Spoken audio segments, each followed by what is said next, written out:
You violate, I'ma demonstrate. Boy, stop trying to let flow, but you trying to violate, steal quotes and stuff. You trying to steal quotes, brother. You violate, I'ma demonstrate. I want y'all to play them tapes back with Floyd saying everything this man saying. You trying to steal Floyd whole flow. Real quick, brother. After the fight, you violate, I'ma demonstrate. Boy, stop trying to let flow, but you violate, I'ma demonstrate. We unpack. We unpack.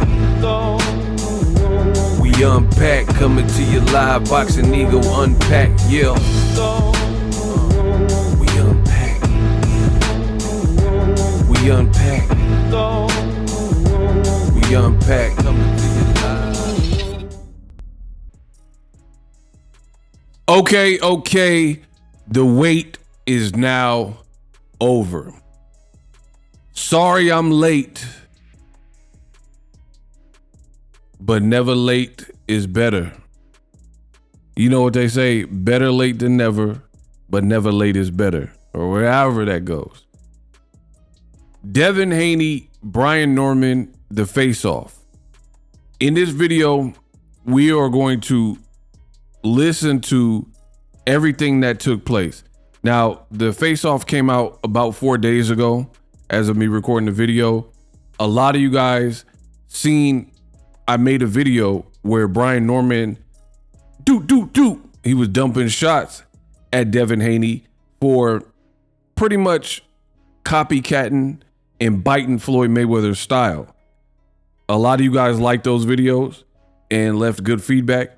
Some of you reached out in my DMs, hit me up and said I needed to watch the whole face-off, as opposed to, because I told you in the video, I only really seen that part and a couple other parts if they happen to be posted on social media.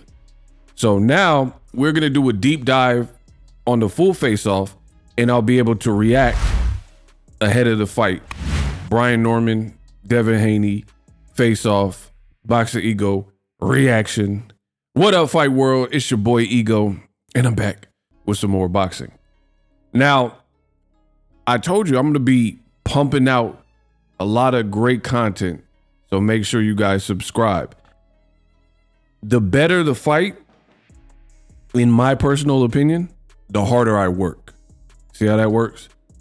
Sometimes boxing, has a dud or a fight that I don't really even care about. Like, I'm not even trying to be rude or throw any other fights under the bus, but I felt like Conor Benn, Chris Eubank Jr. Part 1 was largely unnecessary. Like, they were in two different weight classes. Notice a pattern with Boxing Ego. I always stay consistent. Just how I told you I didn't like Canelo versus Crawford, weight class jumping and all this type of stuff, because it wasn't, some people like the Bud Buddies, they got mad. They're like, oh, Ego, you're just hating because Crawford's going to win. It had nothing to do with Crawford winning. He won, cool. What it has something to do with, Crawford was a champion at 154 pounds. Facts. He had beat Madrimov, been a champion, became a champion. So with him jumping in line at 168, other people who in the past called out Canelo, said they would fight Canelo, David Benavidez, the number one person, he never got that opportunity. So why does Canelo keep getting to fight smaller guys? Jermell Charlo, Terrence Crawford, Jose Cito Lopez, Sugar Shane Mosley, Floyd Mayweather. Why he keep getting to Amir Khan and he knocked him out crazy? Why did he get to keep fighting smaller people instead of the David Benavidez's of the world? David Morrell was in that division at the same time. You avoid both of them. Demetrius Boo Boo Andrade been on your line since 54, then at 60, now at 68. You never gave him a shot. Benavidez gave him a shot and beat him. Credit to him, right? You fought Kovalev after he almost got knocked out by Anthony Yard, who David Benavidez is about to fight, right? And off of a quick turnaround for Kovalev, you dig? And now you don't want to fight Bivol, who's more in his prime. Beterbiev, who is a strong champion, definitely more in his prime than Kovalev was when Canelo fought him. So I'm not big on fights like that because now Crawford is displaced from the 54 division where it's jumping. Murtazaev, Virgil Ortiz just had a first, second round knockout or whatever it was. Jaron Boots Ennis had a first round knockout. You got, again, like I just said, Murtazaev, the beast. You have guys like Fundora, Tim Tszyu, Jermell Charlo. You got Jesus Ramos, and so on and so forth. Loads of great fights at 154. Now Crawford beat Canelo. What does he do? Does he stay at 168 where he's really not a 168? He already cut in line, and Benavidez, Morel, as I mentioned, couldn't get the fight. Guys like Diego Pacheco or Christian Mbili that would fight Canelo or Crawford, they never got the opportunity, and Crawford just jumps in line. So I wasn't big on that. Same thing with, and I know I'm ranting, but it's my channel, so I could do that. That's why I don't like the Conor Benn and Chris Eubank fight. People, you know, they're like, oh, this is great, it's amazing. It was a cool fight, but I don't like that. Conor Benn should have been fighting Jaron Boots Ennis, Virgil Ortiz, Devin Haney. You know what I mean? You were a 47 pounder. I mean, you stop eating the eggs or whatever, and then now you fighting at 60 to fight Eubank, and then he got to struggle to cut the weight. It's foolish to me. So when it comes to musical chairs and displacing fighters from their natural habitat in the divisions they probably should be or probably will campaign, like you got a guy like Crawford where he gets all the belts, cut in line, got all the belts. Now all the talk is like Lada, Janabek winner, guys at 160, Adames. You don't really hear much talk about Crawford continuing to fight at 168, right? So you did it, you set history, and then you move back down because it's not really your weight class. Why do we want to keep seeing that? Conor Benn, win, lose, or draw with Chris Eubank, he probably won't stay up there right now at 160. He'll probably have to go back down to 54 or whatever. So I'm not big on the musical chairs. Now, Devin Haney versus Brian Norman. Now that's a fight. That's a proper fight because Devin, as we know, is too big for the divisions where he previously was at, 35 and 40, because he looked like a skeleton. He looked like Skeletor's son when he was on the scale at the morning weigh-in for the Lomachenko fight and Kambosos fight. He looked, thriller status. Doom. He was just looking bad. Doom. So we knew he wasn't going to be able to stay at 35. Then he moves up, looks good, very good versus Regis Prograis. Cool, dope. You did it, and you became a champion in beating him, WBC. But you outweighed him like 25 pounds the night of the fight, which is weird. Regis Prograis, when you on Boxing Ego, yeah, I ain't just bumping gums. I live this. I've been in this game every single day, putting into my craft in boxing, right? Regis Prograis was a guy who barely could make 140 at a point in time, to the point where he had like a faux camp, no fight, but he did like documented himself making 140 and hopping in the sauna, hopping in like scalding hot baths and wrapping up with towels and stuff, and went through the whole process to prove to himself that he could still make 140 pounds, because it was probably getting harder and harder for him to make it. So we're talking about a guy who had to really find that middle ground and challenge himself to even make 140. But then a guy in his first fight like Devin Haney, snack athlete and boxer, he moves up, and within his first fight, he coming in heavier than the career 140 pounder in California, where they're trying to regulate that, how much you balloon up overnight, yada, yada, yada. So then when Ryan duped him, not only failing a PED test, but the trickery with the weight, missing the weight, and then paying some penalty money for the advantage. Devin's team ran with it. And then after they got burnt, double burnt, they got triple burnt because Ryan hurt Devin's stock. He got burnt there by getting dropped because we had previously never seen that. You got burnt with the weight because Ryan, whether it was intentional or not, he missed weight. And then you got burnt by you took the penalty money or whatever, and it wasn't even the amount you shook on. It was supposed to be like $500K per pound or whatever, and he ended up paying you a lot less than that, right? He should have owed you like 1.5 mil, and you end up getting like 600K or whatever it was. So horrible decision making for Devin.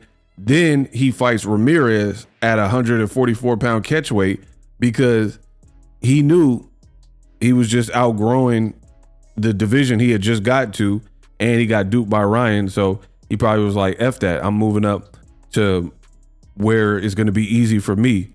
And I'm going to consider myself in the equation instead of making this ultimate sacrifice and doing all this extra stuff, depleting myself to make 140. So here we are. That's why it's a good fight, because Devin, again, he probably, that detour at 140, he probably could have just went straight up to 147, but he kind of, tapered into it. 2 fights at 140, catch weight fight at 44, and now he's here. And then he's here against a guy similar in size, a little bit younger, 1 inch shorter in Brian Norman. Devin Haney's an inch taller. Brian Norman's an inch shorter. But funny enough, the shorter man, Brian Norman, has an inch longer reach than Devin. Then you look at accolades and experience. That goes to the Devin Haney side. He has the better accolades, the undisputed, and he's been in more high profile fights at this point. Brian Norman, what he possesses is he got a lot of momentum. He got knockout power that Devin Haney has not shown in power in both hands.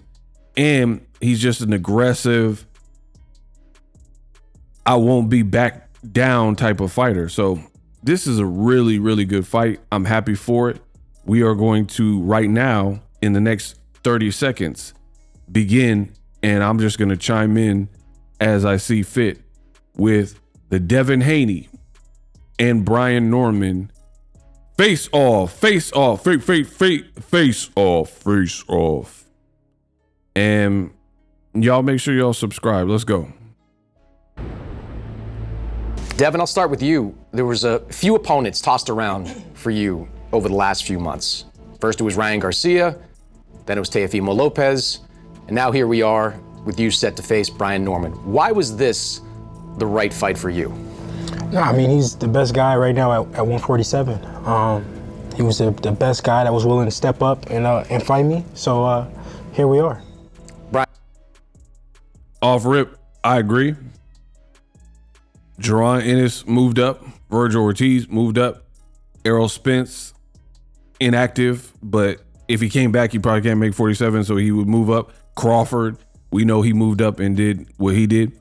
So 147 is not stacked like that right now. Normally a glamour division in boxing, right now is dry. There's not that many big names. So with Boots, he was the kind of the last to go up out of the kind of thought to be elite guys. So yeah, Brian Norman is the last guy. He already, because Boots on his way out of 47 knocked out Stanionis. So now it's really just Norman and Barrios as far as your champions. So what Devin's saying is he's the best guy. I agree.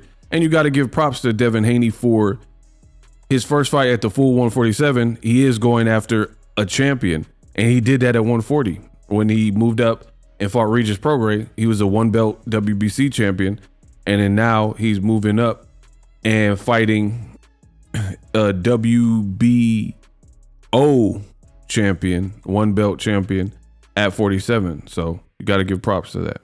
Brian, you're coming off a sensational knockout win over Jin Sasaki, maybe the knockout of the year at the end of it. Knockout of the decade. Knockout of the decade. We'll go with that too. You're doing a title defense here. Why was this the right fight for you?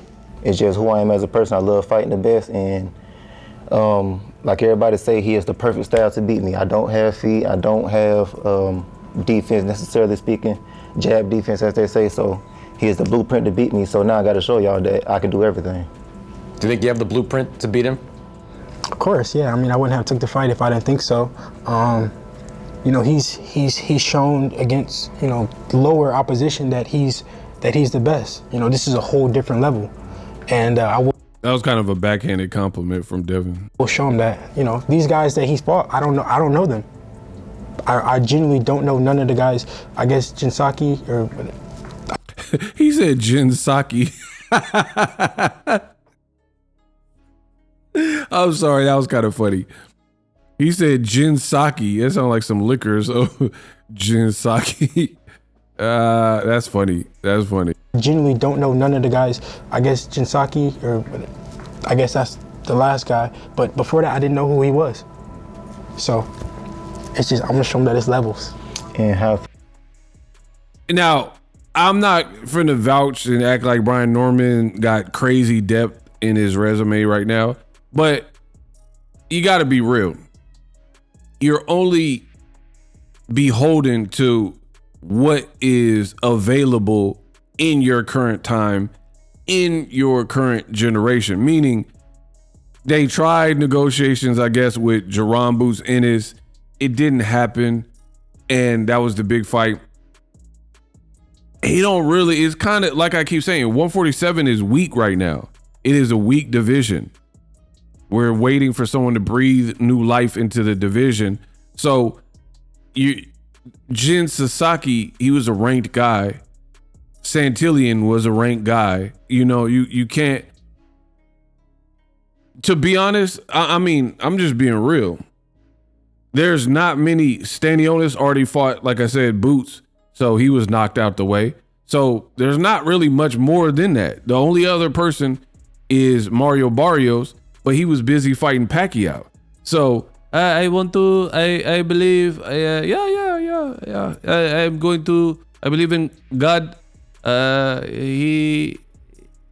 He showed me the way to do that one, right? Like Pacquiao already like came back. Ain't nobody passing up a Pacquiao fight to fight Brian Norman, bro.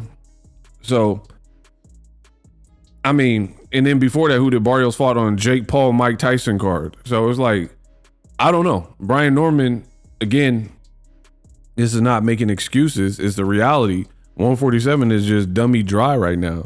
There's not many other people. That's why Devin moving up creates more excitement, because he has a name and now he's going to be in this division, you know? So we're waiting for that. People to move up, blah, blah, blah. Feel about that is, so you are saying you are somebody, right? No, so, you know I'm somebody. So you are somebody. If I wasn't somebody. You're somebody, brother. Okay. I give you your credit. Okay. Boy, you the best of the best. Boy, you out here doing your little thug with yes, you know what I'm saying? Yes, so after I knock your block off, thank you very can't much. nobody else say nothing else. That's all. That's how I feel about that. He suggested a couple of times that your level of opposition hasn't been very good. So suggesting that that's kind of why you're in this position right now. What do you think about that? I mean, I don't think it's easy to be a champion at all. No, Top Rank got the best matchmakers in the world. We both know that. Do we know that? Then you come up through Do Top we know Rank? that? Top Rank? No, Top Rank, no. But I don't know who you came up with. I ain't gonna lie to you. Yeah. But no matter who I fought in the past, anything like that, I'm here to prove that, okay, y'all say I haven't fought anybody in the past, anything of that nature. But look at this, the great Devin Haney, the Dream, and Debo Haney, and things of that nature. Boy, you bad, you feel me? So, hey, he said deep. Hey, respect. I like this kid, Brian Norman. Hold on, pause. Here's what I like. I like that Brian Norman, for one, he's like a young Keith Thurman from Atlanta. Light-skinned, and he pretty fresh on the mic. He's a lot better on the mic than Devin Haney. Let's be real. Let's be real. Let's not kid ourselves, right? But what I'm giving him credit for right now, from what I just heard, is so many fighters make this one cardinal sin. And what that is they have an upcoming opponent. Like Devin Haney made this sin. Pete, don't get mad. I'm only being real. Yeah. What song is that from? Don't be mad. I'm only being real. Yeah. Y'all don't know y'all hip hop, so I don't even know I'm asking. But back to it. What Brian Norman did that I think is praiseworthy, that a lot of boxers get wrong, is Brian Norman is crediting the guy he's about to fight. Simple, I know, but simple is like common sense. It ain't so common. Not everyone has common sense. Like, I went to Target the other day and I seen someone backing straight out. Like, not looking in their mirrors, not just backing straight out. I'm like, what are you doing? So common sense ain't all that common. So I know it sounds very simple, like, oh, okay, of course you're supposed to give your opponent credit. But so many boxers get it wrong. Devin Haney, I heard him call Brian Norman a bum. He said, you fight nobody and you a bum. So people get so caught up on the denigrating and the belittling of the opponent where they just it becomes a bash fest. Like, this guy's trash. He ain't beat nobody. He a bum. He's sloppy, blah, blah, blah. And then they fixate on just the negative. But where that hurts you is if you say filth, flarn, and filth about your opponent and they're horrible and they're trash and they shouldn't have a boxing license and they're so bad, you're taking away future credit if you do beat them, right? Like, for example, we'll take it out of boxing. If I bag a chick and I'm like, man, her breath stink, she has poor hygiene, she's broke, her teeth are fugly, and then I smash those, then you can't really give me credit because I just told you all this negative stuff about shorty. You know what I mean? I told you all this negative stuff about her. So why would you give me credit? A man and another man, men aren't going to give in the locker rooms or whatever.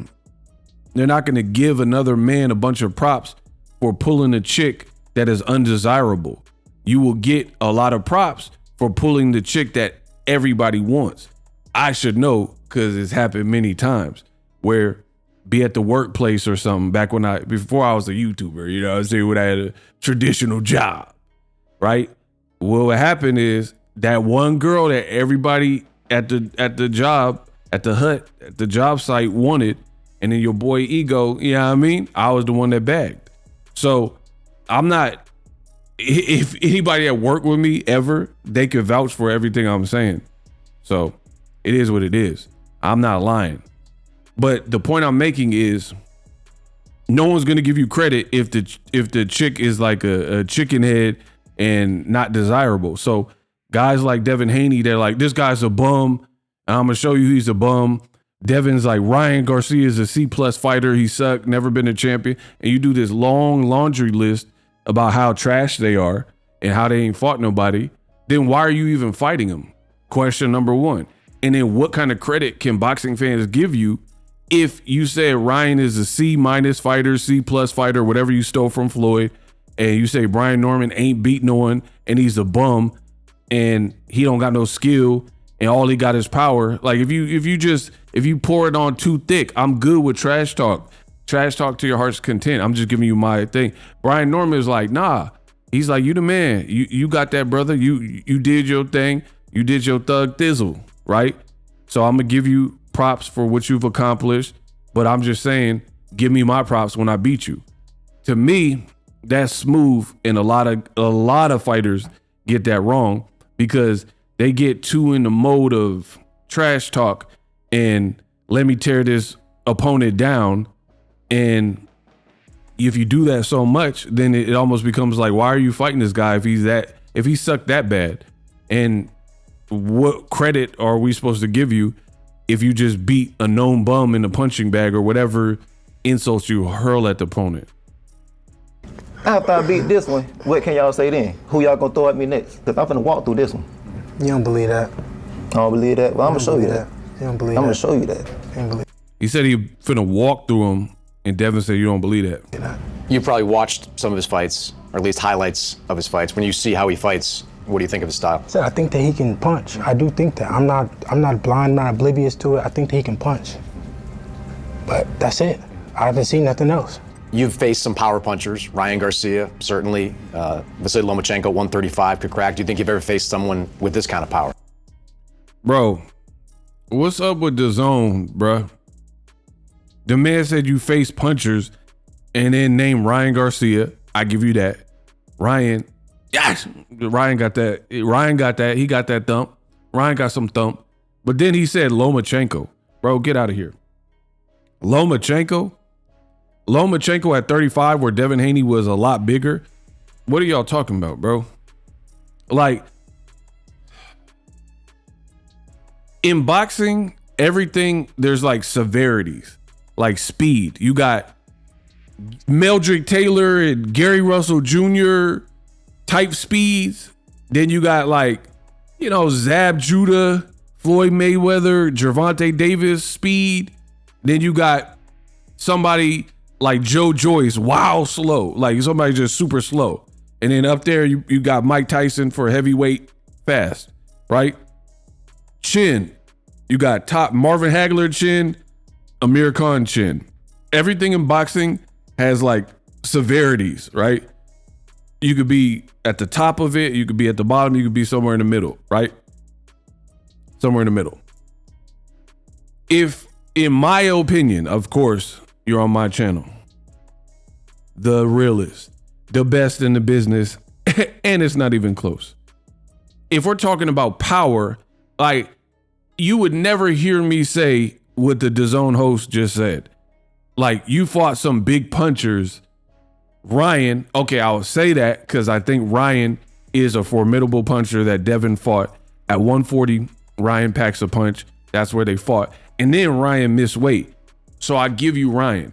But at 35, come on, bro. Who's Lomachenko really stopped? Jermaine Ortiz? No. Teofimo? No. Devin Haney? No. Who did he, I would never, like, because Devin fought him at 135. So you can't bring up, oh, but what about at 126 at featherweight? No, they didn't fight at featherweight. So me personally, I would never have said Lomachenko was a big puncher at the division Devin fought him, which is 135. 130, 126, he might have had some pop because he was wild bigger than Rigondeaux and whoever else he fought. But that is not a good, see, and that's the part of the problem with like the Haneyacks. I don't feel like the Haneyacks are really intelligently breaking down this fight. I told you. Devin is a good fighter. He's done what he's done, but he has not, I repeat, he has not fought certain attributes all in one individual. Like, in my opinion, he's never fought someone who's younger than him. Like, tell me the person that fits these criterias that I'm getting ready to name. A person that's pretty close to his size in terms of height and reach, right? Pretty close in size, has a lot of power. And I'm talking about upper echelon power for the division, not no Lomachenko, who has like respectable pop at best, but he's not like Triple G, Prime Kovalev, Better Biev, Wilder, Gervonta Davis. I'm talking about seriously concussive power. Anthony Joshua, Daniel Dubois, right? He not hitting like that. Even at heavyweight, Zhele Zhang, he's so big, he got pop. Like he's heavy-handed. You can't compare Lomachenko to Zhele Zhang. Zhele Zhang will hurt you. He hurt Joseph Parker. He knocked out Wilder. He'll put you down, bro. Joe Joyce fights. So that's not Lomachenko. If for the people who want to learn boxing from Ego, you can always tell because monstrous, murderous punchers are not usually volume guys. Why would you be? Like Guillermo Rigondeaux, people would complain like he don't throw enough punches, but then he would fight Jazza Dickens or something and go, jaw broke, knock out. So why would I throw, if I'm Guillermo El Chicao Rigondeaux, why would I throw a million punches when all I have to do is and you're out of here? Tank Davis. There's times where Tank, he's getting the feel. Early rounds, he's trying to see what you got, measure your speed, see how much distance, see what your reach is, see what your timing's like. And then out of nowhere, Tank will, and then you're out of here. That's a real puncher. Lomachenko threw everything but the kitchen sink at Jose Pedraza, who Tank knocked out, right? He threw everything at him, had him badly hurt, and could not finish the job in pretty much like 2 rounds.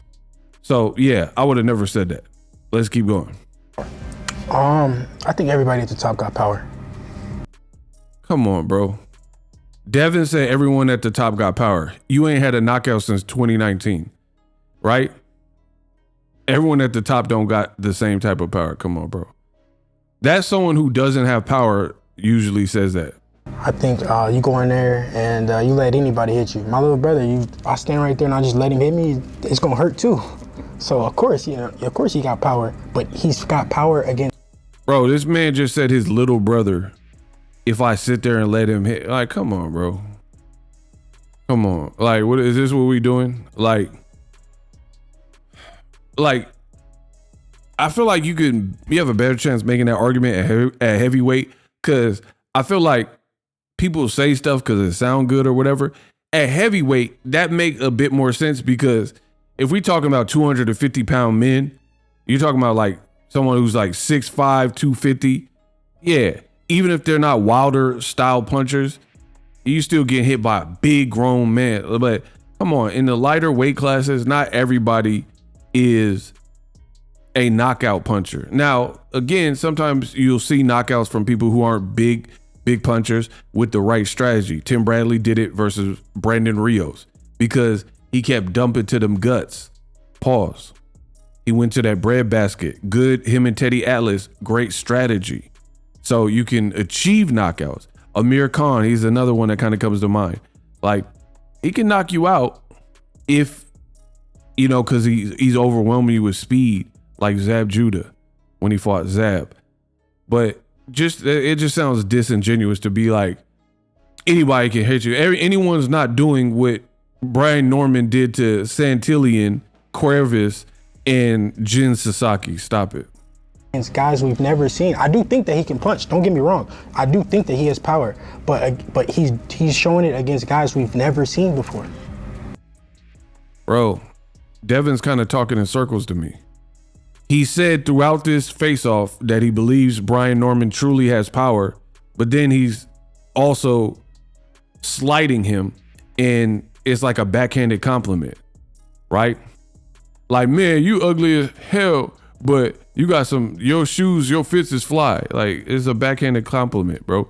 You said throughout this that you think his power is the real deal and all he has is power. That's what you said. Not Boxing Ego, that's what you said. You said, I think his power is the real deal. Now you talking about your brother, if you sit there and let your little brother hit you, it's gonna hurt and blah, blah, blah. It's not gonna hurt like if Brian Norman cracks you, bro. Right? Like, if you get punched by Glass Joe at 75, it ain't hitting like Arthur Beterbiev hitting you at 75. Stop it. You already admitted that the kid has power, and then now you're trying to denigrate it. See, I like fighters that are trustworthy and the stuff they say like add up.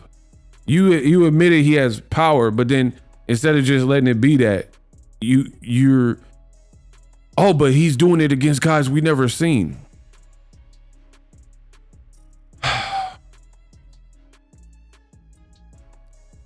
I don't want to have to keep schooling y'all. I know I'm the best in boxing history in the digital age of covering sports. I know this. You know this. I'm the best in the business, and it's not even close. Here's the error with this argument, and I'm going to shut it down. LL Cool J style. I shut him down. I shut him down. Come on. Right? I'm about to shut him down. If what you were saying is true in 100% of cases, how come you haven't knocked out anyone since 2019? How come Shakur Stevenson can't knock out anyone except for a day replacement electrician Padley? He's hitting, certainly he was landing and loading up versus Williams Zepeda, and he had great timing, great punch selection, and he was like putting some. Shakur was really trying. He couldn't knock out Artem Harutyunyan. He couldn't knock out Zepeda. So if what Devin is saying is true, right? Where, at this level, everybody got power to the point where we're just going to marginalize it and minimalize it. Like some guys ain't a cut above when it comes to brute force power. Oh, if my little brother hit me, it's going to hurt. Come on, bro. Because if that's the case, then why don't you stop? Why you didn't stop Regis Prograis? You dropped him. You hurt him. He looked like 2 left feet.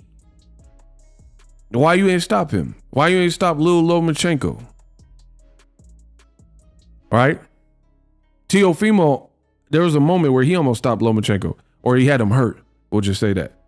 Right? So again, I like truthful dialogue. Not everyone's hitting, like everyone that's hit you didn't hit you like Ryan Garcia was hitting you when he was finally connecting because he was out of shape. Ever seen before. I don't know these guys that he fought. Jeffy, you don't know him, don't mean nothing, Jack. No, I've been. Bro, again, I remain tried and true. Devin's whole argument is like, oh, I ain't seen this guy. I don't even know who this guy is. So da. Okay, then we didn't know some of the guys you fought, and you didn't knock them out. You fought in Tijuana, and we don't even know who none of them dudes are. Jose Cuervo and Juan Burgos, Carlos Gonzalez, Los Selena y Los Dinos. Like, you know what I'm saying? You was fighting in Mexico, in TJ. And I guarantee you, I'll pull it up right now. You ain't stop all them people. So if it's so there's one of them I seen the video for. So my thing is this. I don't like when people pretend, right? To me, let's just state the obvious. Brian Norman has power. End of story. All right, boom. Devin Haney, you knocked out Gonzalo Lopez Rodriguez. You knocked out Jose Inguez. But then when we got to your third fight, you fought whoever this is that's 5-23 when you fought him, right? Jorge C.S. Amor. Hey, mi amor. You fought Jorge C.S. Amor, and you didn't knock out Amor. He said, I want more. You see how I did? You see what I just did? Bro, you fought a guy 5-23. Jorge C.S. Amor. And he said, give me some more. I want some more. You couldn't knock him out. Bam, look. UD. You went the full 6 rounds with this random dude with a horrible record. Okay, you knocked out whoever this is, Roman Hernandez. But then we get here, Rafael Vasquez, 2-4 at MGM in Las Vegas, and you went full 4 rounds with him. You ain't knock him out. So it's like, come on, bro. We don't know these guys, so you shouldn't be knocking out everybody that we don't know. Like this character, Hector Jesus Garcia Montes. You should have knocked him out, bro. Who else is up in here? Bro, who is this? You fought Chun-Li or whoever this is. You fought Juntao Nakatomi Plaza from Die Hard. Whoever this character is, and you ain't knock him out. But I thought everyone got crazy power at this level.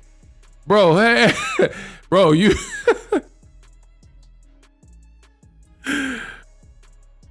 You fought Joaquin Buckley or whatever from the UFC, dog. Who is this? You fought a Lycan and you ain't knocked this dude out, and he been knocked out after you.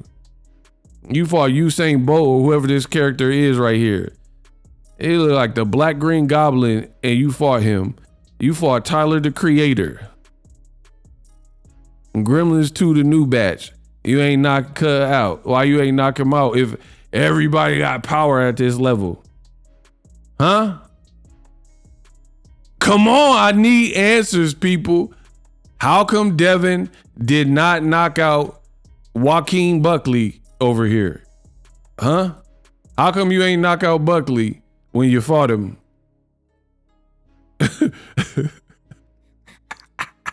I'm the greatest that's ever lived. Bro, how come you ain't knock out Joaquin Buckley, the creator, or whoever this is right now? Right?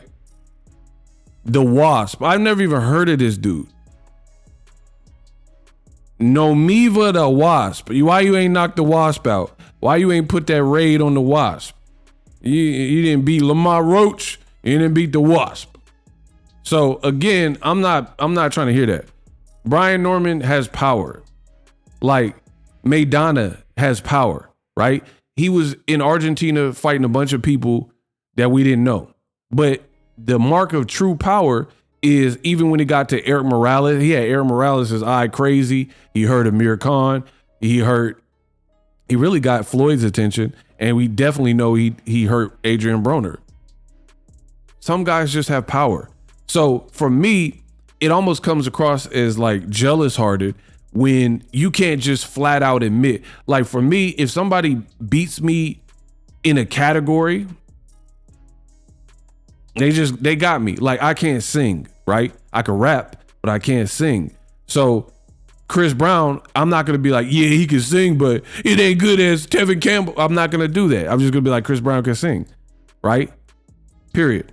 So for me, I wouldn't have did that. Devin Haney, he would have been better off just been like, the guy got power, but I'll neutralize it.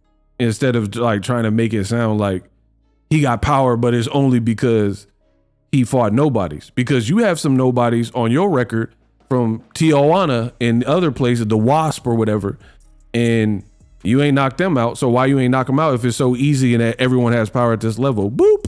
I've been boxing for how long? I've been at this top level. Just because you don't know the these people don't know these mean people. The world don't know these niggas. I don't give a damn what these folks know or don't know. I know when I carry these Okay. No, I do believe that. I do believe that you got power. I might touch your arm and your ankle go break. Yeah, okay. Sound good. It sound good. I'm finna turn your meniscus. It sound good. You ever had your torn meniscus, brother? And it ain't gonna happen. It ain't gonna never happen. Hey, yo, I see why y'all wanted me to watch this. Bro, he said, I got bricks in these. I know what I got. I got power up in these. And then Devin said, yeah, I think you do have power. Then why'd you have this whole diatribe about he has power because he knocked out people we didn't know? The bottom line is this. And speaking of Tijuana, Devin's whole early career started in Mexico fighting club level fights because he was too young to get licensed in America. So it's just funny to hear him like, I've been at top level and I'm so da-da-da-da. I'm Devin Haney. I've been fighting. Recently, you fought a better level of opposition. Cool. But let's not forget, everybody has a starting place. For you, it might be this, like Canelo. He's 15. He ain't fight nobody real until he was probably 19 years old. Different people, different, a guy came out the Olympics.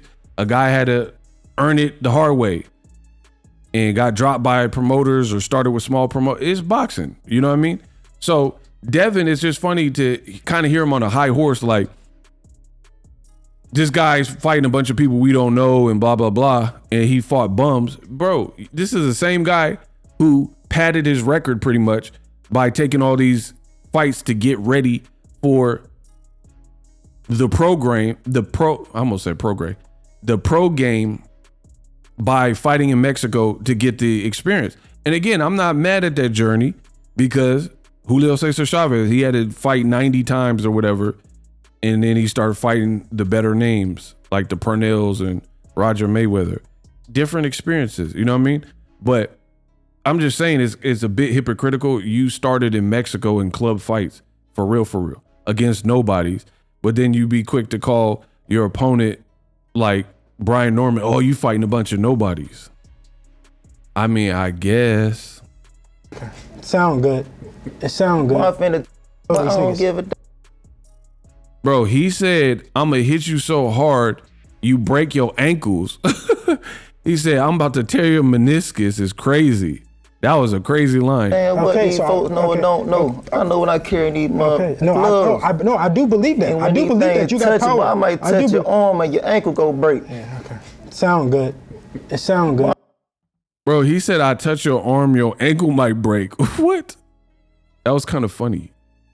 He said, boy, if I touch your arm, your ankle might break. Crazy. Well, I might touch your arm and your ankle go break. Yeah, okay. Sound good. It sound good. I'm finna turn your meniscus. It sound good. You ever had your torn meniscus, brother? And it ain't gonna happen. It ain't gonna never happen. You ain't gonna do it. Walk out with an ankle brace on. You ain't gonna do it. Bring a back brace. You ain't gonna do it. Bring the stretcher in the back. You do it to the We gonna need it, man. Gonna slide that thing up in after the first round. Knock it off. It's all right, Knock brother. it off. It ain't gonna be too. It ain't gonna be. He's really a bum. Make it real That's short really, I really didn't want to say nothing, but he's really a bum. I never even heard of this nigga until 2 years ago. Once again, he just came out of nowhere. He's nobody. He's nobody. The name don't matter. I'm finna make a name after this one. ATL stand up, baby. Sound good. ATL stand up. ATL stand up, all right. Bro, Brian Norman is cooking Devin Haney because him saying I'm gonna break your ankle by punching your arm and all that got Devin Haney the mask to slip. And he was like, man, this guy's really a bum. He a bum. I didn't want to say nothing, but he a bum. Bro, he getting under your skin, it looked like, because you were all of a sudden when he started like dissing you, you immediately responded with he's a bum, and you do that against bums and you only fight bum. He got to like the bum talk. You know what I mean? Because he said he was going to hurt Devin Haney, and Devin kind of got insecure about it and started calling him a bum. Why are you fighting him then, bro? Why are you fighting this man? It goes back to what I said earlier in this video. When you overly and overtly bash your opponent, that don't help you, because now, okay, cool, Brian Norman's a bum. Why are you fighting said bum? Why would I give you credit if you beat him if you said he was a bum and anybody can become a champion because of top ranked matchmaking? Each and every last one of y'all, even the fans and everybody, I'm glad y'all doing that because y'all underestimating everything else. So you can keep talking about the power, but that's just what just put it all together. It's skills behind everything I do. It's a whole IQ behind everything I do. You said a moment ago that he's a bum. Yeah. You think that? Yeah, I do. So you think champions are bums? Who? So you think champions are bums? You think anybody could be a champion? What champion though? Yeah, no, I think anybody can be a champion. You think anybody could be a champion? I think So you've been training your whole life. I think Jake Paul could be a champion. I don't know about that one. I think Jake Paul could be a champion. All right, now you pushing it, Jack. If you moved right, you can be a champion. If you moved right, you can be champion. If you moved right, you could be champion. Top Rank has showed it over and over and over again, and they showed it with you. I studied the game. Check yourself. Check yourself. Check yourself. Do you think that your career has been carefully curated? He's suggesting Top Rank has kind of just groomed you on an easy path to this world championship. Shoot, no, actually, what I wanted you, but I was supposed to lose. Enemy territory, enemy lines, young dude, everything against me, all of that. They know you're a bum, that's why. Because I'm a bum, but once again, I overcame the odds, though. That's why I overcame the odds, knew though. And I came back 10 months off, stopped dude with a whole jab. Came back after that, knockout of the decade. Now for the knockout of the whole goddamn boxing history. People we don't know. People we don't know. And now they know you, and you finna be on that list. They knew me. You finna be on that list. I've been at the top. Congratulations. I've been fighting the best fighters in the world. Time after time after time after time. You finna be shot to the bottom. You're gonna stay at the bottom. You finna shot. You're gonna stay at the bottom. Not a fan. Here's why. It goes back to what I just said. Devin is like, you're a bum, you're a bum, you're a bum. I've already explained that. You keep calling the man a bum, but you're having a face-off with him, and you're fighting him in Saudi Arabia, and Turkey and them is paying for it. So why are they putting up this type of millions of dollars for this fight to take place as a co-main event on the David Benavidez card if he's so bumly? You know what I mean? That's one thing. Two, Devin is making it sound like he got Canelo resume, Floyd Mayweather resume, right? And he's like, his career has been like choreographed, rehearsed by Top Rank, by careful matchmaking. Again, going back to what I've already said, your whole fight career started fighting in Mexico in club level fights. So if you're going to say Top Rank is the best matchmaker and they're carefully grooming you and all that, cool. You didn't come out the gates yourself, Devin Haney, by fighting Ryan Garcia in your first fight. Like, nobody really has done that except for like Lomachenko and a couple guys. David Morrell David Morrell and Lomachenko, them guys can say, like, David Morrell can say within 8 to 11 fights, he fought David Benavidez. And he fought that Russian dude that tested positive, right? But you fought a whole padded record in Mexico, and then you keep saying I've been at the top because your more recent run has been better names. And you're acting like, almost like he shouldn't have a starting point.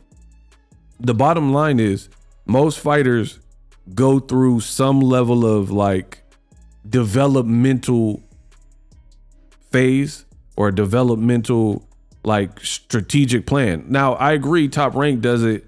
Sometimes they'll keep guys there. And then, you know, like Torres, like when is he going to fight a top heavyweight? You know, like Wardley or Moses Atuma, you know what I mean? Stuff like that. But to overplay that hand when you fought in TJ for your first whole fight, it don't really make sense to me. How difficult a fight do you think this is for you? Oh, I believe it will be a challenge if I ain't gonna lie to you, no matter what. Great fighter, heads up to him. I know for a fact he worked hard, I know for a fact he got hard, he gonna come with everything he got, but in the end it won't be enough. See, again, props to Brian Norman. The stuff he says sounds a lot more realistic to me, right? He said, man, props to him, he's a great fighter. I know for a fact he works hard and he's very disciplined, right? So he gonna come, and I think it'll be a challenging fight. For me, talking like that is like sensible. Devin Haney is like, all you got is power. You a bum. You only can knock out bums. And he's setting the stage where it's like, if Devin even remotely has a tough fight, then it's gonna look bad because according to you, Brian Norman, you're levels above him, and he's just a pure bum. Versus Brian Norman, he's not putting additional pressure on himself more so than just the actual fight because he's giving Devin Haney his props. So, to be honest, I'm just resonating with Brian Norman's delivery. Again, he could have just been like, nah, Devin ain't nothing. Devin chinny, blah, blah, blah, and straight dissed him, but he didn't. Great fighter, heads up to him. He said a great fighter. He's a great fighter, and I know for a fact he's disciplined. Stay at the bottom. How difficult a fight do you think this is for you? Oh, I believe it will be a challenge if I ain't gonna lie to you, no matter what. Great fighter, heads up to him. I know for a fact he worked hard, I know for a fact he got hard, he gonna come with everything he got, but in the end it won't be enough. You've won fights close, like the one against Lomachenko. You won in blowouts, like we saw against Regis Prograis. What do you think this fight looks like?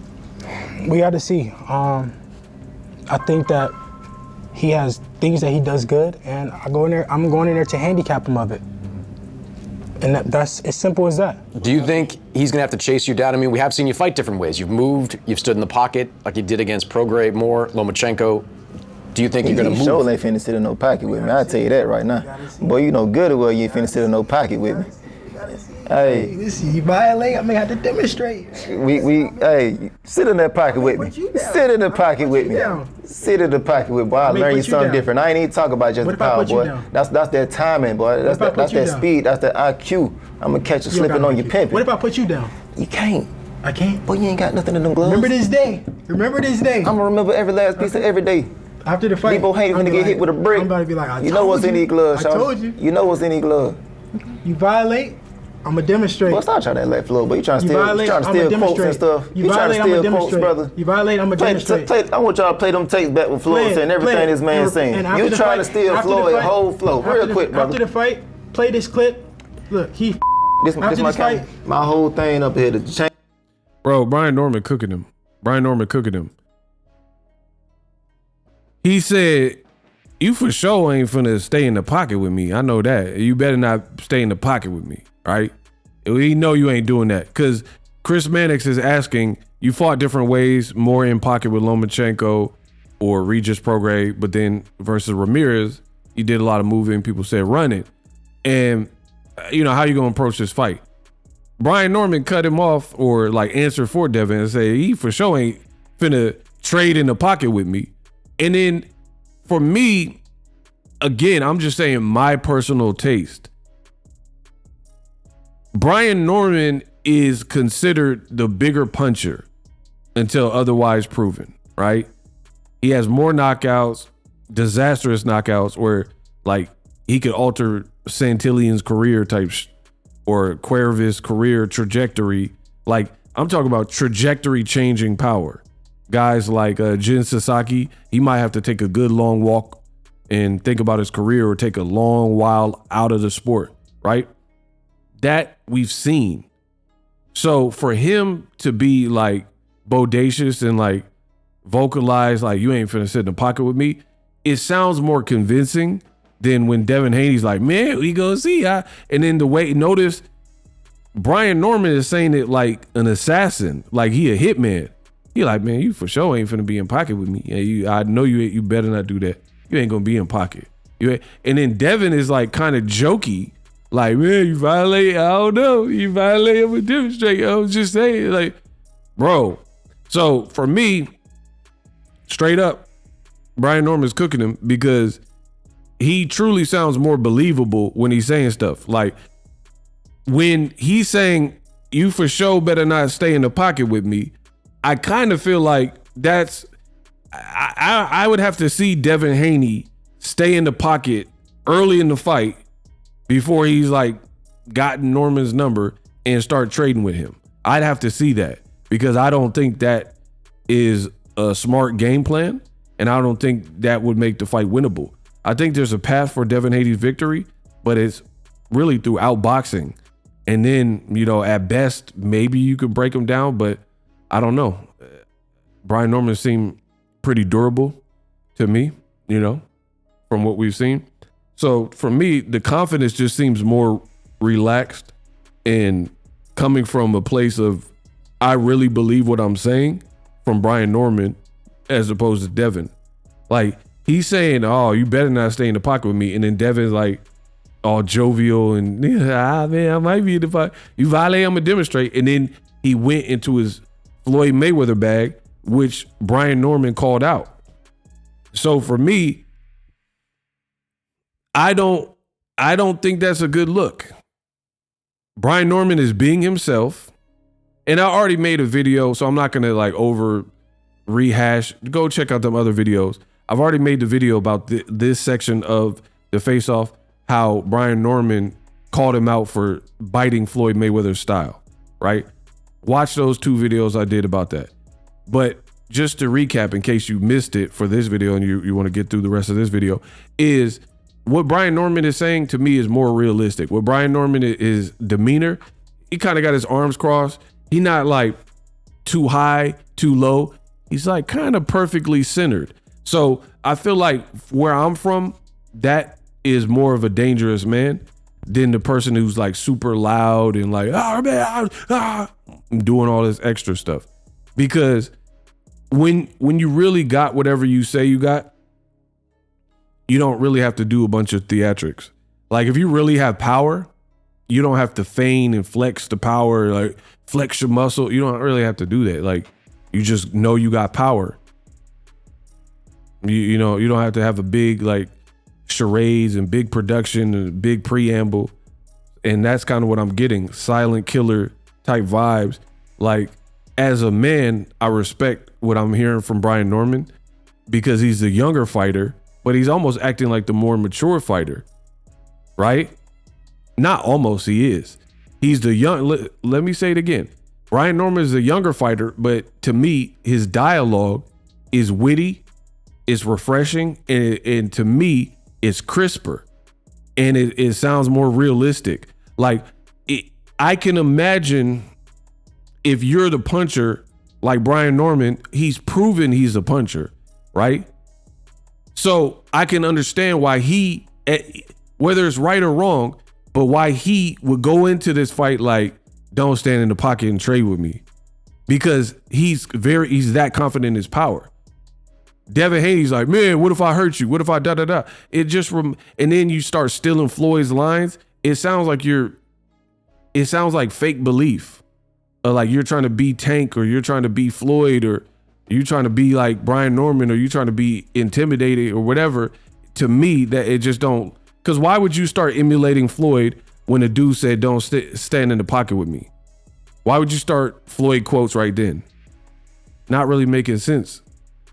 So when I'm hearing from Brian Norman, I feel like he's more capable. It reminds me of when Devin was talking trash to Ryan Garcia, the same kind of thing. Ryan has reason to be confident in his power because he knows how his sparring sessions went. He knows he hurt people with that left hook and he's knocked people out. He's known as a puncher. So there's a certain like bravado where you have your chest popped out a bit more because you know you hurt guys because you know you have real deal power. Brian Norman, Ryan Garcia. In the press conference, Devin starts saying like stuff and it was like outlandish to me.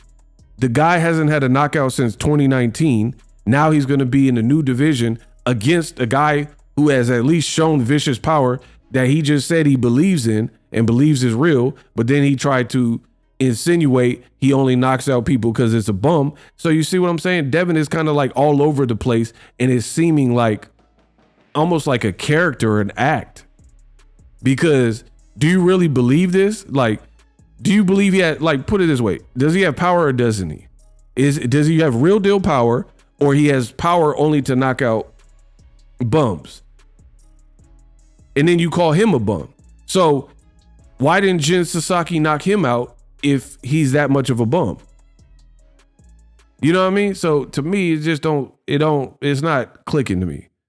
And then again, you start emulating Floyd out of nowhere. Haney gonna get hit with a brick. I'm about to be like, you know what's in these gloves, I told you. You know what's in these gloves. Remember this day. And I ain't even talk about just What the if I power. put you? Hey, listen, you violate, I'm gonna have to demonstrate. Gonna have to chase you down. I mean, we have. Again, watch this part. Brian Norman is being serious, and they was like, I don't know, you violate, I'm gonna demonstrate, and then start doing this fake Floyd. It's like, I don't know what it is, like a skit or something. Man, I'm just saying, you violate. Remember this day, you violate. He started getting all theatric. Like, where did that come from? And again, it puts me in the mind frame of the Ryan Garcia press conference where Ryan was like, I'll knock you out, blah, blah, blah. And then Devin and Bill started pushing like, stand in the center of the ring and trade. And I'm like, huh? Why would you? From what I know about boxing, it did not seem like it would make sense for Devin to engage with Ryan in that style of fight. You know what I mean? But they were like, stand in the center of the ring and trade. If you're not scared, we gonna walk you down. We gonna knock you out. To the point where Devin Haney and Team Haney, they try to bet Ryan Garcia. Go look it up at the press conference. One of the press conferences, they try to bet Ryan Garcia. My memory is impeccable, people. They try to bet Ryan Garcia that if they knock him out in like the first round, Ryan Garcia has to retire. And Ryan's like, all right, you gonna knock me out in the first round? Yeah, I'll take that bet. I'll take that bet. Who you knocking out? Like Ryan was like on some stuff like that. Why would you make a bet that if you knock out Ryan Garcia in one round, then he has to retire? Like, what type of bet is that? You're not David Tua. You're not Ernie Shavers, Mike Tyson, Gervonta Davis, Petr Biev, Benavidez. You're nobody that like Jerron Boots in is. Like Boots probably got a good amount of recent first 3 round knockouts. Virgil Ortiz even. He just knocked out Lubin, a name, in 2. Who is Devin knocked out in 1 round ever? And then tell me what that guy's record was and if you knew him.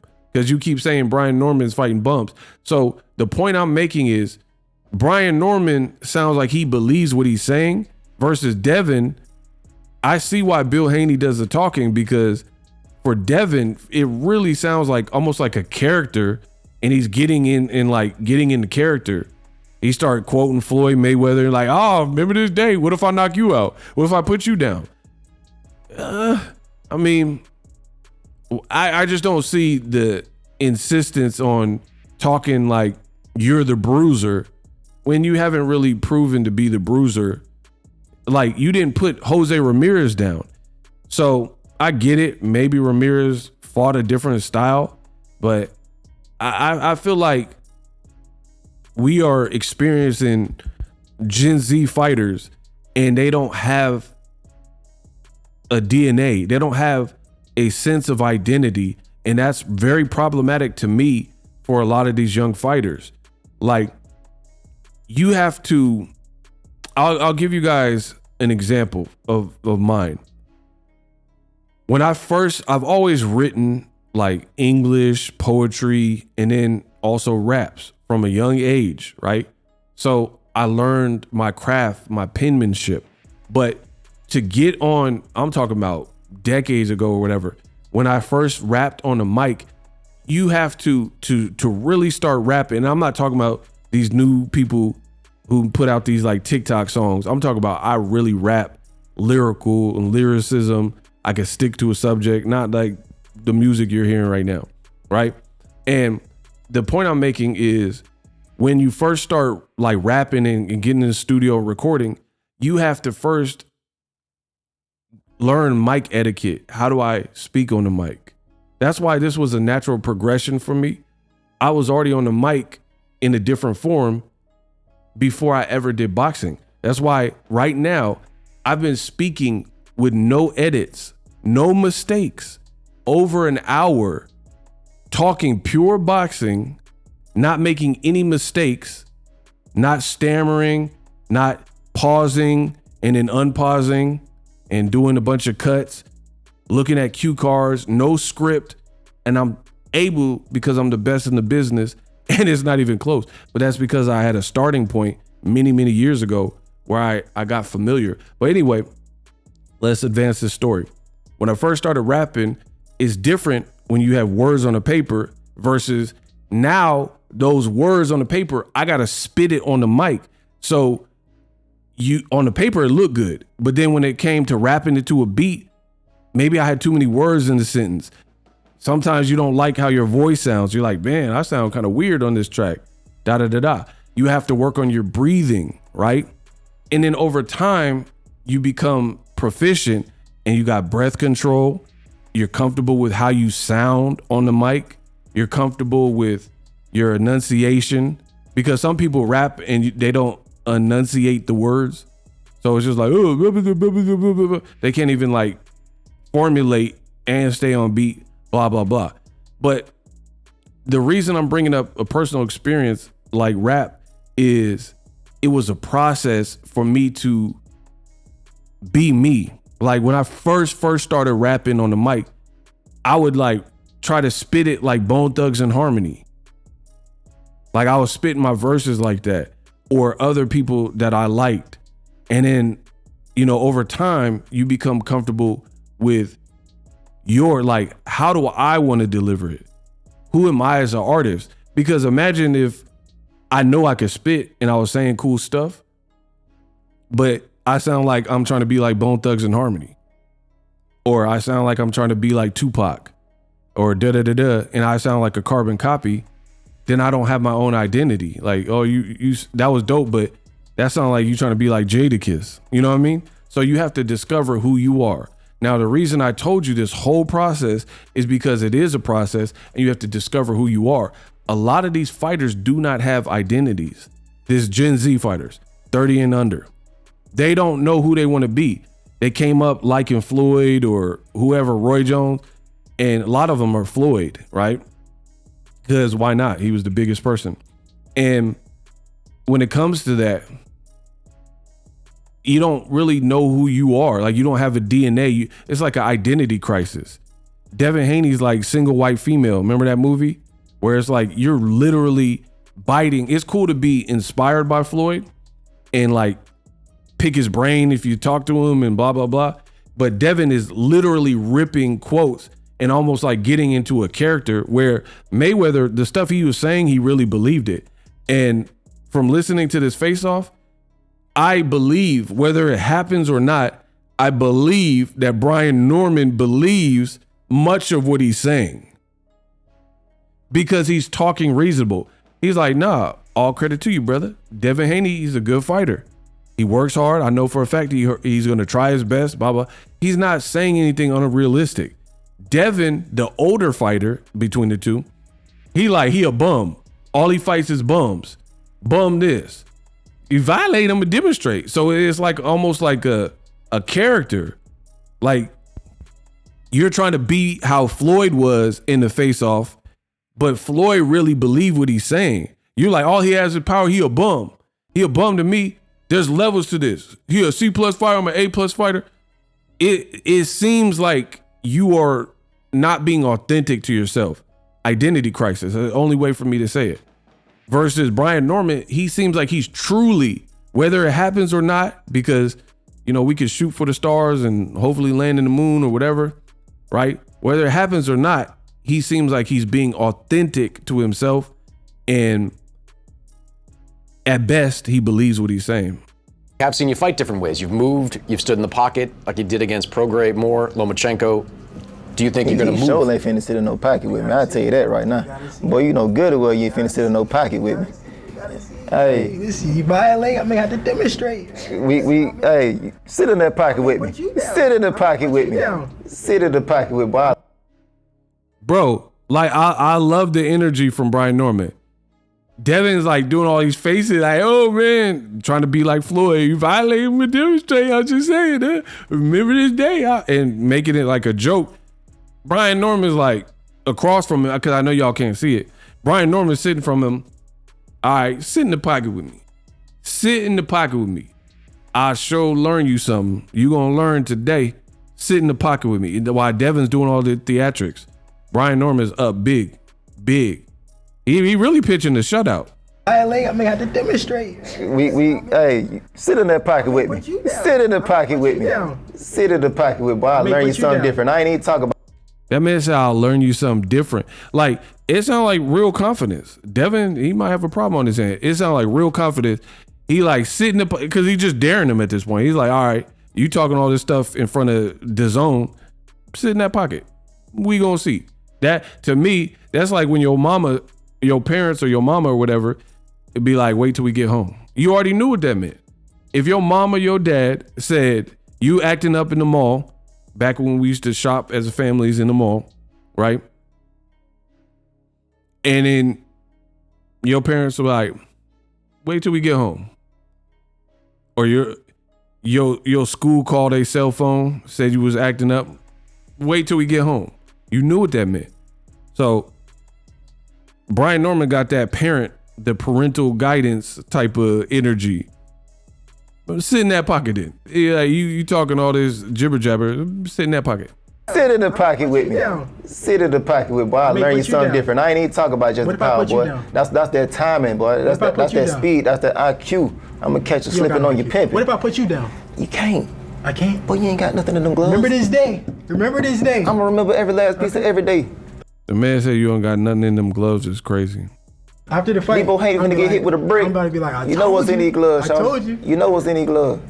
You violate, I'm gonna demonstrate. Boy, stop trying to let flow, but you trying to steal quotes and stuff. You trying to steal quotes, brother. You violate, I'm gonna demonstrate. I want y'all to play them tapes back with Floyd saying everything this man saying. You trying to steal Floyd whole flow. Real quick, brother. After the fight, play this clip. Look, This my whole thing up here to change how y'all over here playing, you feel me? So Floyd, he did his thing. I salute to him. He actually one of my favorite fighters.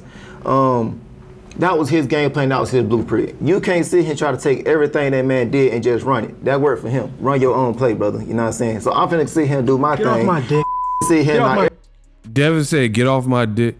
He has no rebuttal for being called out for swagger jacking Floyd. And bro,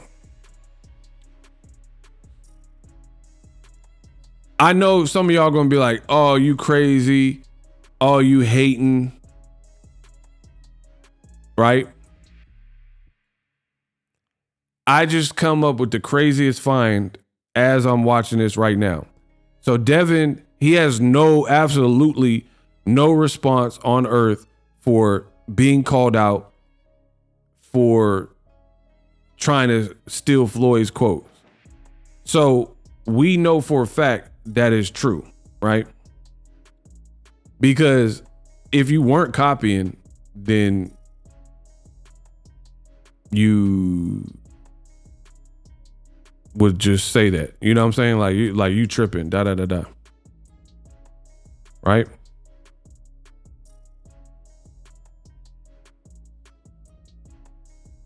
So I don't know. To me, Brian Norman is cooking him. The other thing I'm kind of noticing is like Brian Norman looked real chill and he got his arms crossed like this. You see? He got his arms crossed. And then I feel like Devin started doing it. Like it looked like he started like having his arms crossed as well. But when Brian Norman's sitting like that, it looked like that's how he just naturally is that's his demeanor. Devin looking like a copycat, bro. Work for him. Run your own play, brother. You know what I'm saying? So Run I'm your gonna own see him play. do my Get thing. off my dick. Sit here Get in off my my ear. You on my so You hard. on Floyd, You really dick. offend. You You really on offend. I'm not Floyd, on no dick, nigga. Get your You don't own listen. stuff, man. Get your Listen, own I'm style. me. Get your I'm own. me. Get your own look. You know what I'm saying? I'm You me. ain't got your own swag going I'm me, on, brother. and I'm gonna show you. So, I'm gonna show you. welcome to Y'all the, remember this day. welcome to the new Remember this boxing day. era. Your boy Brian Norman Jr. finna show you how to do this thing. We see him be real professional in the ring and outside the ring. We finna respect each and every last opponent. We should sit here, work hard, do our thing, and be about business. That's what grown men do. And I'm finna show y'all come November. What are people going to be saying about Brian Norman after November 22nd? That's a bad mother. What are people going to be saying about Devin Haney after the 22nd? He was supposed to do that. He was supposed to do that. Get his ass knocked I didn't out. know Brian Norman. He was supposed to do that. We knew he was gonna do that. November 22nd, welterweight.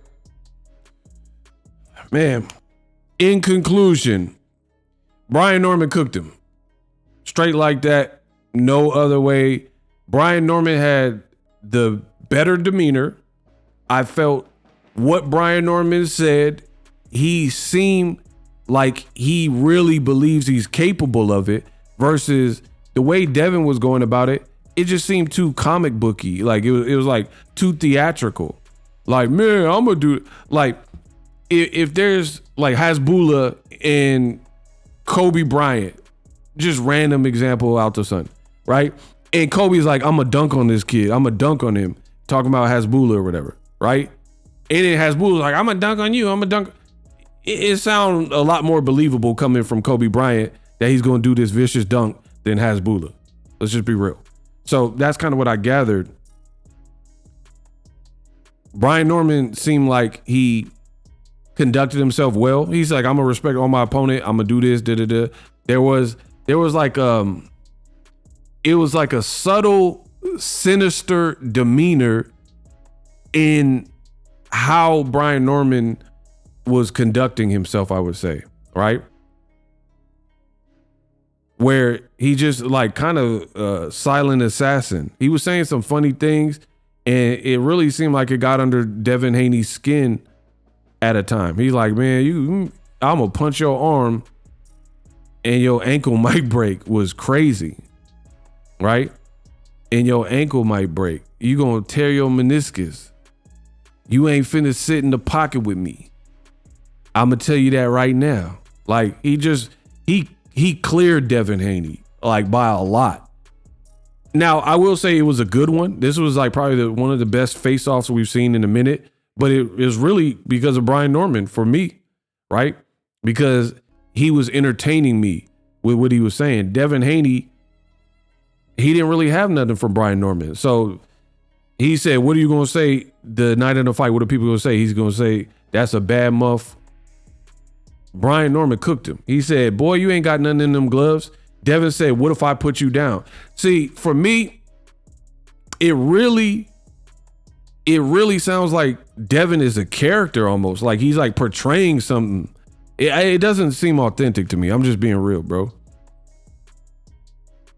Like your opponent got real power. You acknowledge he has power, even though you try to downplay it, saying it's because he only fights bums, right?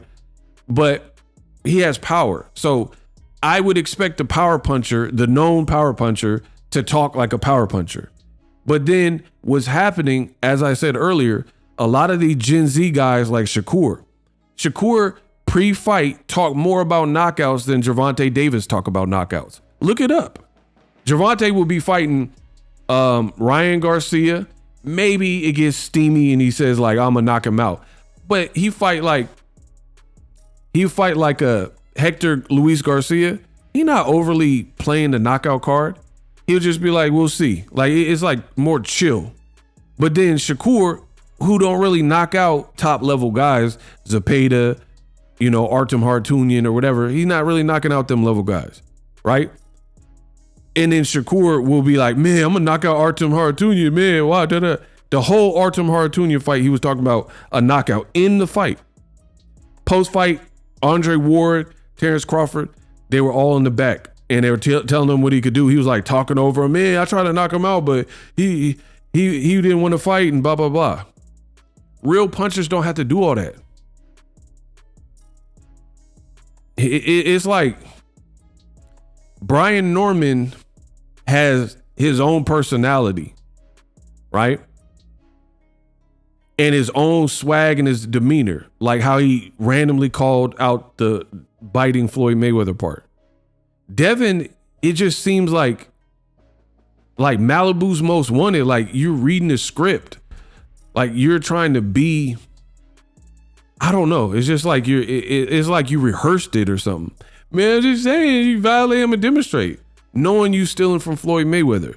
I didn't hear nothing that Brian Norman said. He said Floyd's one of his favorite fighters. I believe in a past interview, he said Roy Jones. He never said nothing about, like, he didn't say like, man, I didn't want to do that, but y'all made me. I would have kicked that boy by mistake. He wasn't like stealing Roy's swag and aura. But Devin Haney, the older fighter, was acting more kind of immature than the younger fighter. Brian Norman was kind of G'd up. He gave props, right? He gave props and said Devin's an accomplished, good fighter. I'm not going to tear him down and take nothing away. So for me, that type of mentality is always going to hit with me because it sounds rooted in realism. I'm all about that. Rooted in realism. Devin Haney is saying stuff like, what you going to do if I put you down? I mean, it's possible, I guess, because you put Regis Prograis down, but you're almost like trying to be something you're not. You never put down a lot of people you didn't put down. You know, you didn't put Lomachenko down, who's tiny. So are you going to put down a full-fledged welterweight? I guess we have to wait and see. So I'm definitely going to be watching this fight live. I will do a watch party. I want to see this more than the main event. The man said, Brian Norman said, I had knockout of the decade and I'm going to have knockout of the goddamn century or boxing history with you. He said that to Devin Haney. Like, if I'm lying, I'm flying. Tell me one Devin quotable that you found was fly and original. That's it. Not like, oh, you're cosplaying Floyd Mayweather, but something Devin came up with that was super good and original. Because I've already went over what I like from Brian Norman and what he said. Brian Norman with the dub, pre-fight banter. You know, we just doing it like a battle rap. And to me, Brian Norman, 30 Devin. Drop your thoughts in the comment section. We unpacked. Live streaming can be tough, which is why I use StreamYard. Click the link in the description for StreamYard, which is an awesome tool that enables you to set up your stream with ease of use. Get great results with live streaming. It's what I use. Stream to social media with ease with StreamYard. Live streaming is here to stay. Engage with your audience using StreamYard. Great way to reach out to your audience and connect. So you need a tool that can do that.